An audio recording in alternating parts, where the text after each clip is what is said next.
자, 네, 안녕하세요, 여러분. 회계정보 시스템 운영 14주차 강의를 시작하겠습니다. 자, 이번 주차는 내용이 회계장부를 조회해보고 재무제표를 활용하는 그런 내용을 배우는 걸 이미 계획하고 있었는데요. 전 시간에도 말씀드렸다시피 그 결산이라는 것과 관련된 내용이 사실 훨씬 더 중요하기 때문에 그 내용을 조금 더 이어서 하고요. 또 우리가 이 온라인으로 완전히 다 코로나 때문에 전환이 되면서 기존의 과거의 오프라인에서는 그 중간고사든 기말고사든 그 시험 보는 날은 사실 수업이 일반적으로 거의 없었는데 그거에 비해서 온라인인 경우에는 평가를 하는 그 주차도 정상적으로 똑같이 강의를 다 올려야 되기 때문에 어떻게 보면은 더 여유 시간이 조금 생겼어요. 예, 그래서 15주차 강의는 어차피 들으셔야 돼요. 꼭 15주차도 저번에 우리 중간고사 8주차인가요? 그때랑 마찬가지로 시험도 보셔야 되지만 올라와 있는 동영상 강의도 다 시청을 해주셔야 됩니다. 그래서 그때 이 14주차의 내용을 이어서 그때 요거를 좀 다뤄도 충분히 될 것 같아서 조금 더 뒤로 미룰게요. 예, 이해하셨죠? 15주차는 우리가 직무 수행 능력을 평가하는 것만 기존에 내용이 잡혀 있기 때문에 사실상 수업이 없는 건데 요 내용을 그때 해도 될 것 같습니다. 자, 그러면 우리 요 13주차에 했던 내용을 계속 좀 이어서 한번 해보도록 하겠습니다. 결산이 제일 중요하죠, 일단. 자, 그러면 어디까지 했더라? 저번 시간에 아마 요 부가세 예수금하고 부가세 대급금까지 하고 끝났던 것 같아요. 음, 이제는 일곱 번째 단기매매증권의 평가 요거부터 한번 이어서 해보겠습니다. 자, 단기매매증권하고요. 그 다음에 여덟 번째에 있는 매도가능증권, 그 다음에 아홉 번째에 있는 외화채권과 외화채무도 이 세 가지도 성격이 매우 유사해요. 똑같진 않지만 매우 유사해요. 어떤 성격이냐면 우리 회사가 보유하고 있는 단기매매 증권이라는 자산, 그 다음에 매도 가능 증권이라는 자산, 그리고 밑에 보면 외화로 되어 있는 채권이라는 자산, 그리고 하나 더 있어요.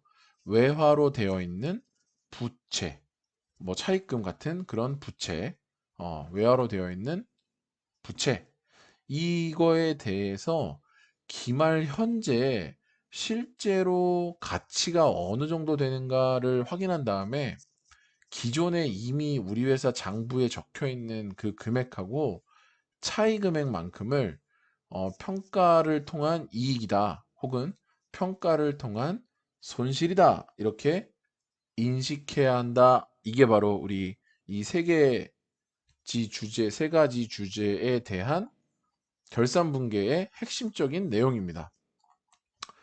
이미 장부에 적혀 있는 금액과 기말 현재 보통 공정가치라고 부르는 뭐 실제 거래가 가능한 어떤 가치 그 금액과의 비교를 통한 손실 또는 이익을 인식하는 것이 이 결산분계의 핵심이다. 그런데 약간씩 차이가 있는 것은 그 인식한 손실과 그 다음에 혹은 이익을 어떤 경우에는 해당 단기의 그 손익계산서에 전부 다 반영하는 경우도 있고요. 또 어떤 경우에는 손익계산서가 아닌 재무상태표 상에 기타 포괄 손익 누계액이라는 곳에 반영하기도 하고요. 그런 차이가 조금 있을 뿐입니다. 아시겠죠? 음, 그러면 이런 기본적인 요런 정도의 감을 잡으시고 같이 이제 또 출발해야 되겠죠. 가보겠습니다. 자, 단기매매증권이라는 거는 보통 단기적인, 단기적인이라고 말하지 말고 단기라는 아주 짧은 기간 동안에 내가 샀다가 빨리 조금 높은 가격에 팔므로써 그런 매매 차익을 실현시키기 위한 걸 목적으로 해서 투자하는 그런 주식이나 혹은 채권, 보통 주식이나 채권을 얘기하죠. 그런 자산을 단기매매 증권이라고 하는데 얘는 취득할 때부터의 목적이 빨리빨리 사고 팔고 이렇게 해가지고 내가 좀 그 가치가 올라간 거에 대해서 이익을 보고 싶다라는 목적으로 산 거기 때문에 당연히 얼마짜리 지금 시장에서 얘가 얼마에 팔릴 수 있는지가 되게 중요한 거죠. 그죠? 그래서 12월 31일이 되면 그 12월 30일을 현재 보유하고 있는 단기매매 증권이 실제 시장에서는 얼마에 팔릴지를 확인한 다음에 그 차이만큼을 이렇게 결산 분괴를 해줍니다. 자, 예를 들어 9,000원에 산 주식이에요. 9,000원에 매입하고 매입했을 때 어떻게 했겠어요? 차변에 단기매매 증권 9,000원, 대변에 뭐 현금 9,000원 이렇게 해서 딱 이 단기매매 증권은 9,000원이라는 취득 금액으로 장부에 기록이 돼 있겠죠. 우리 회사 장부에. 지금 장부 얘기하는 게 우리 그 일반전표 입력 메뉴 거기에다 입력했다는 뜻입니다. 그죠? 예. 그다음에 매입장 뭐 이런 데 입력되어 있다는 뜻이에요. 어쨌든 장부에 기록되어 있는 건 9,000원인데 2020년 12월 30일에 기말 현재 얘가 도대체 얼마에 팔릴 수 있나 확인을 해봤더니 자 케이스를 나눴어요. 1번하고 2번 케이스로 1번 케이스는 만 원에 팔리고 있어요. 좋아요 싫어요? 일단 우리 회사 입장에서는 좋죠. 9,000원에 샀는데 만 원에 팔리고 있는 거니까 아직 내가 팔진 않고 가지고는 있지만 금방 팔려고 하면 만 원에 팔 수 있잖아. 행복해 안 행복해? 얘는 단기 매매 차익을 목적으로 가지고 있는 거기 때문에 언제든지 금방 팔아요. 금방 팔 수 있어.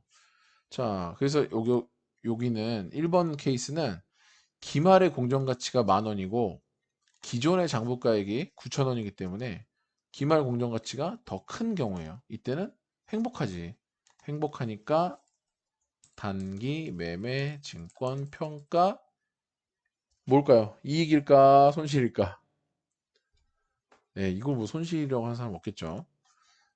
이익을 인식하면 되고 그 다음에 더 중요한 건 얘는 어디에 표시된다? 손익계산서 상의 영업 외 수익에 표시된다. 얼마만큼? 1,000원만큼 이익이잖아요. 그죠? 그다음에 그러면 여기도 1,000원. 근데 차변에는 뭐라고 써야 돼요? 단기 매매 증권이 9,000원이 아니라 만 원짜리가 됐다라고 볼 수 있으므로 차변에는 단기 매매 증권이라는 계정 과목을 써서 장부상의 금액도 9,000원이 아닌 만 원으로 표시되도록 하면 되겠습니다. 자, 두 번째 케이스는 너무 슬픈 케이스네. 4,000원이 시장에서 지금 공정가치가 4,000원밖에 안 되는 거야. 그죠? 여기 더 작은 경우. 이런 경우는 손실이에요, 이익이에요? 손실이죠. 단기 매매 증권 평가 손실 비용이니까 차변에 써줘야죠. 얘도 손익계산서 상에 영업 외 비용에 표시가 됩니다. 얼마예요? 6,000원. 이렇게. 그리고 단기 매매 증권도 6,000원만큼 이렇게 대변에 써주면 결국 9,000원에 샀던 게 죄송해요. 6,000원이 아니네. 5,000원이구나. 죄송합니다. 예. 9,000원짜리가 4,000원이 됐으니까 5,000원만큼 가치가 감소한 거죠. 그래서 단기매매증권도 이미 9,000원으로 적혀 있는데 대변에 이렇게 5,000원만큼의 아이고 이런 게 지금 오면 안 되는데 카톡이 오네요. 자 어디까지 했지? 네 9,000원이었던 게 이제 5,000원만큼이 사라지면서 상계되면서 4,000원으로 남겠죠. 잔액은 단기매매증권도. 자 좋습니다. 이제 동일한 논리로 매도 가는 증권도 가겠습니다. 매도 가는 증권도 똑같은데 뭐만 틀리다? 표시되는 것만 다르다. 자, 이거 복사해요, 복사. 복사해서 9,000원이었는데 만 원이 된 경우하고 4,000원이 된 경우 똑같이 해놨어요, 일부러. 여러분 숫자를 너무 다양하게 하면 머리가 아플 수 있으니까. 대신에 여기에 계정 과목을 뭘 써야 될까요? 단기매매 증권이 아니라 얘의 이름은 매도 가능 증권. 그런데 얘도 단기매매 증권이 아니라 매도 가능 증권 평가 이익 이렇게 써주시면 되는데 중요한 건 이거야. 손익계산서에 영업의 수익이 표시되는 게 아니라 어디에 표시된다? 기타 포괄 손익 누계액이라는 재무상태표에 표시된다. 얘도 마찬가지겠죠? 기타 포괄 손익 누계액. 그리고 얘도 매도 가능 증권 이렇게 써주시면 되겠습니다. 뭐 어려운 거 없죠? 개념은 똑같으니까. 근데 다만 이 이익이나 이 손실이 표시되는 재무제표가 다르다라는 점만 기억하시면 되겠습니다. 자, 아홉 번째로 넘어갑니다. 외화 채권하고 외화 채무를 평가한답니다. 외화 채권하고 외화 채무. 여기는 뭐가 있겠어요, 결국? 받을 돈인데 그 받을 돈의 단위가 외화니까 원화로 1,000만 원 받을 돈이 있다 이렇게 얘기하면 얘는 뭐 기말에 뭐 계속 1,000만 원 받을 돈이 있는 거니까 변동이 없지만 문제는 외화기 때문에 10,000달러 받을 돈이 있다라고 하면 걔를 원화로 환산하면은 환율이 매번 바뀌고 있으니 이게 도대체 기말 현재는 얼마 원화로 치면 얼마일까라는 게 이제 궁금해진 거예요. 이것도 정보의 유용성 측면에서 한번 생각해 볼게요. 어쨌든 재무제표는 원화 기준으로 지금 작성이 되고 있잖아요. 그런데 회사 입장에서는 달러 기준으로 10,000달러를 받을 돈이 있다고 하면 처음에 그 10,000달러를 받을 수 있는 그 시점의 환율로 일단 원화로 계산해가지고 환산해서 원화로 바꾼 다음에 받을 돈 얼마 이렇게 원화로 써놨을 거 아닙니까? 그죠? 그런데 12월 31일자가 됐는데 말일이 됐는데 환율이 갑자기 올랐어요. 그래서 똑같이 10,000달러를 가지고 있는데 받을 돈 10,000달러를 가지고 있는데 그 돈을 받을 수 있는 권리가 생겼던 시점에는 환율이 뭐 1원이어서 우리 돈으로 그냥 10,000원 이렇게 써놨었는데 12월 31일에는 환율이 5, 5원이 된 거예요. 1달러당 5원 뭐 이런 식으로. 그러면 5만 원이잖아 이제. 만 원이 아니고 예, 원화로 치면 5만 원이 됐잖아요. 4만 원만큼 이익이라고 인식하고 싶지 않으세요, 막? 그 사람들한테도 정보 이용자들한테도 이거 10,000달러가 있는데 10,000원만큼 받을 돈이 있습니다. 이렇게 보고하는 것보다 어차피 재무상태표가 기말 현재 상태를 알려주는 건데 기말 현재는 환율이 좀 많이 올라서 얘는 우리 돈으로 치면 5만 원만큼 받을 돈이 있습니다. 이렇게 알려주는 게 더 정보의 유용성이 높겠죠. 여러분들이 어떤 회사를 투자하는데 이 회사가 도대체 얼마만큼의 받을 돈 자산과 얼마만큼의 줄 돈 빚이 있는지를 알아야 자산이 많고 빚이 좀 적고 이런 우량한 기업, 이런 회사를 투자하거나 아니면 뭐, 그죠? 그런 데에 입사를 하거나 뭐 이런 의사결정을 할 거 아닙니까? 근데 그러려면은 그 자산 금액과 부채 금액이 얼마인지 가장 그날 기준으로 어, 적합한 금액으로 표시해줘야 그게 맞는 거겠죠. 어. 자, 그래서 봅시다. 결산일 현재 외화 예금 500달러가 있답니다. 예금은 예금인데 외화로 되어 있는 그 예금 통장에 500달러가 있대요. 근데 환산하기 전에 얘는 50만 원이라고 알고 있었어요. 그때 환율로 계산해 보니까. 그런데 결산일에 기준 환율이 1달러당 900원으로 변경될 수도 있고 아니면 1200원으로 변동될 수도 있습니다. 케이스를 두 개 나눴습니다. 첫 번째 케이스. 자, 외화 채권이에요. 그러니까 외화 예금을 가지고 있는데 우리가 그게 500달러짜리인데 50만 원인데 이제 1번하고 3번 요거를 결합해 보면 환율이 900원이 돼서 500달러 곱하기 900원 하면 얼마예요? 45만 원이죠? 우리가 한국 돈으로 치면 원화로 치면.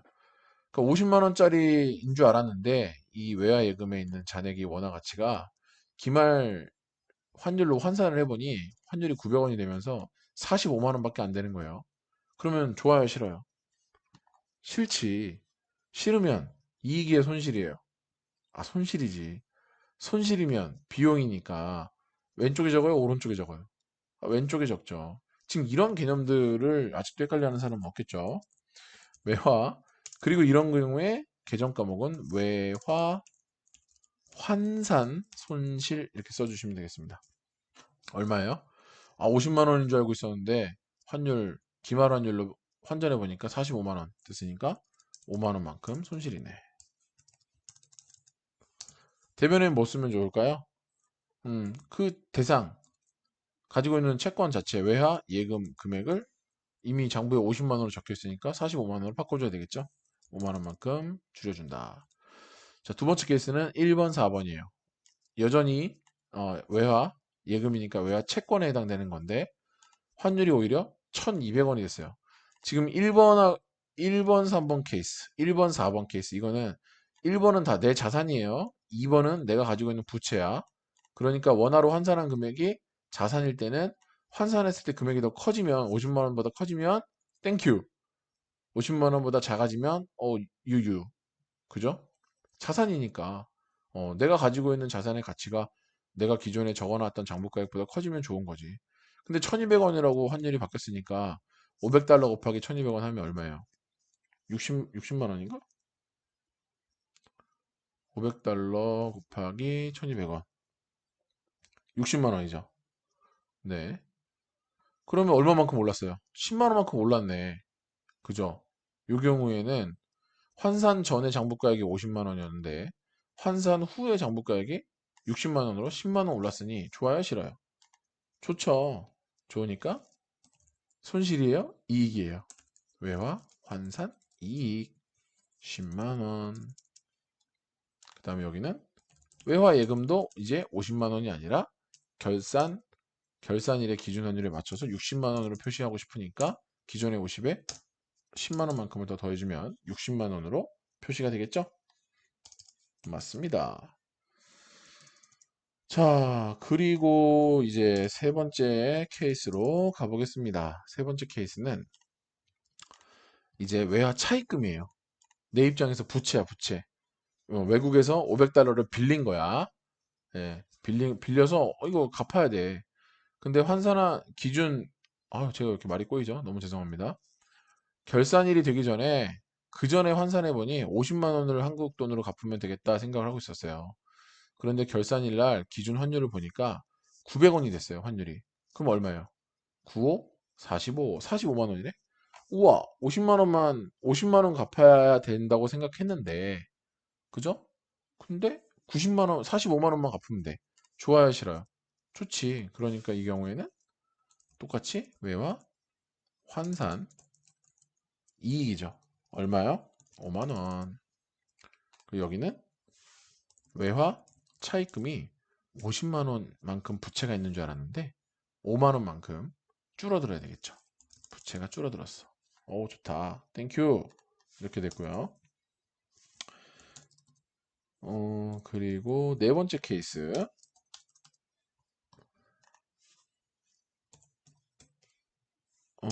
네 번째 케이스는 환율이 오히려 올라서 내가 갚아야 될 돈이 어떻게 됐어요? 10만 원만큼 늘어난 케이스예요. 그러니까 이렇게 이거 좀 복사해서 씁시다. 아이씨, 너무 오래 걸리네. 자, 외환산 손실 얼마? 10만 원. 10만 원이고 그다음에 여기는 외화 차입금이 되겠죠? 차입금 10만 원. 네, 이렇게 됩니다. 이것도 보시면 위에는 단기매매증권 평가라든가 매도가능 증권 평가하고 그 성격이 매우 유사하죠. 다만 얘는 환율이라는 개념이 끼어들 뿐이지 예, 본질적인 내용은 같잖아요. 자, 그 다음에 이제 10번으로 넘어가겠습니다. 우리 지금 뭐야? 뭐 하는 거죠? 기말에 결산 분계를 해야 되는데 외화 채권이나 외화 채무가 존재한다고 하면 기준 환율이 어떻게 변하느냐에 따라서 이런 스타일의 혹은 이런 스타일의 결산 분계가 나온다 이겁니다. 되셨죠? 됐습니다. 그 다음에 이제 퇴직급여 충당 부채 설정 10번하고 11번은 또 내용이 비슷해요. 10번, 11번은. 둘 다 뭐죠? 아까 제가 저번 시간에, 예, 저번 시간에 얘기한 것 같은데, 퇴직금이라는 거, 현재 우리 회사에 근무하고 계시는 모든 임직원분들이 일시에 퇴직한다고 하면 줘야 될 퇴직금이 얼마냐? 실제 비용 지출이 있어요, 없어요? 없어. 이거는 그냥 가정해 보는 거예요. 가정해 보는 거지만 그렇다고 발생이 영원히 안 하는 그런 비용이 아니라 언젠가는 발생할 비용은 맞아요. 다만 임직원들이 뭐 올해는 5명, 뭐 내년에는 1명, 내후년에는 뭐 1명도 없을 수도 있고 그 또 다음 연도에는 뭐 10명 이런 식으로 퇴직을 할 뿐이지 결국에는 퇴직금은 언젠간 줘야 되는 비용인데 그 비용에 대해서도 좀 실제 나가지는 않았지만 미리 대비를 하자. 미리 대비해서 그만큼을 손익계산서의 비용으로 인식하고 재무상태표에는 부채로 인식을 해주는 게 훨씬 더 상식적이지 않니? 뭐 요런 개념에서 나온 얘기입니다. 그래서 얘는 보시면 퇴직금 추계액 기말 현재 모든 임직원이 일시에 퇴직한다고 가정했을 때 지급해야 될 퇴직금을 먼저 계산을 한 다음에, 그리고 전년도 말 2020년을 기준으로 한다고 하면 2019년 12월 31일에도 이런 지금과 같은 짓을 똑같이 했을 거 아닙니까? 그럼 그때는 도대체 퇴직금 추계액이 얼마였을까? 그러면 그때 추산된 금액만큼을 퇴직급여 충당 부채로 이미 계상을 해놨을 거예요. 2019년 12월 31일 날. 그럼 단기에는 어떤 일을 하면 되냐면, 그렇게 계상되어 있는 퇴직급여 충당 부채 중에서 2020년 중에 실제로 퇴직한 사람들이 한 명 혹은 뭐 10명이라도 있을 수 있잖아요. 그럼 그 사람들한테 지급한 퇴직금이 있다면 그 퇴직금 금액만큼에 대해서 충당부채 금액을 줄여줍니다.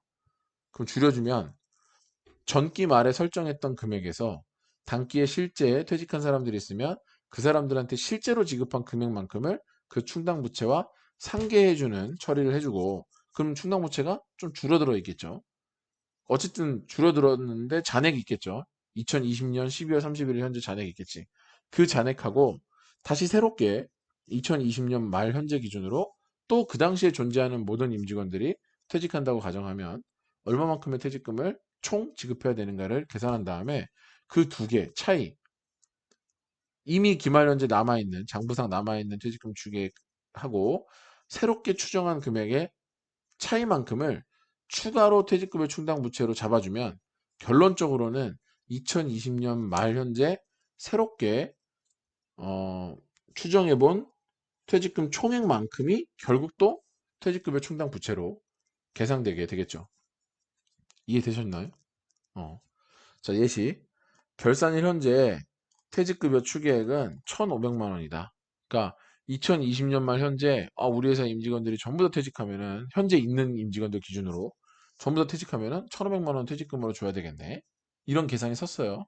그런데 2019년 말에는, 그때는 그때는 지금보다는 임직원이 한 명, 두 명 더 적었었어. 그래서 이분들한테 전부 다 주려면 1,200만 원이 들겠구나, 이런 생각을 했기 때문에 퇴직급여 충당 부채를 1,200만 원만큼 재무상태표에 표시를 해놨습니다. 그런데 단기 중에 실제로 한 분이 퇴직하면서 퇴직금으로 200만 원을 가져갔어요. 그럼 그 200만 원만큼을 그 퇴직급여 충당 부채에서 빼줍니다. 단기 중에 회계 처리를 그렇게 해요. 그러면 지금 전기말 퇴직급여 추계액 1,200만 원이 퇴직급여 충당 부채로 이렇게 계상되어 있었는데, 단기 중에 실제로 200만 원이 지급됐기 때문에 지금 현재 2020년 말 현재 남아있는 금액은 1,000만 원이 남아있게 됩니다. 그런데 2020년 말 기준으로 퇴직금이 한 번에 지급된다면 예상되는 금액은 1,500이니까 최종적으로는 퇴직급여 충당 부채가 1,500이 잡혀야 되거든요.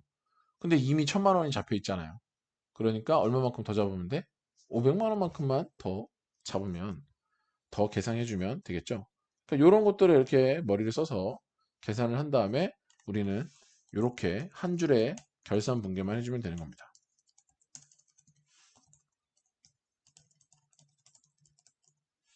이렇게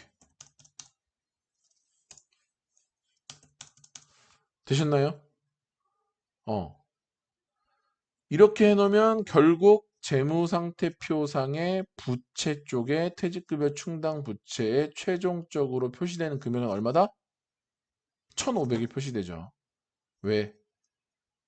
이미 1,000만 원만큼은 퇴직급여 충당 부채 금액으로 계상이 되어 있기 때문에, 그쵸? 거기에 500이 더 더해진 거니까 표시되는 건 1,500만 원만큼이 표시될 겁니다. 자, 요거랑 이제 같은 개념이 뭐냐? 아주 유사한 개념이 대손 충당금이라는 겁니다. 자, 대손 충당금은 좀 애매하니까 여기까지만 하고 다음 2교시에 이어서 하도록 하죠. 예, 2교시에 이어서 하도록 하겠습니다.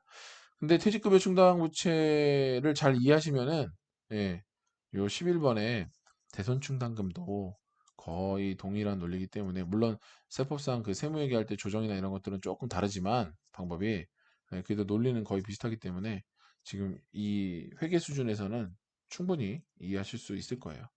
자, 2교시 때 대선 충당금부터 다시 시작하도록 할게요.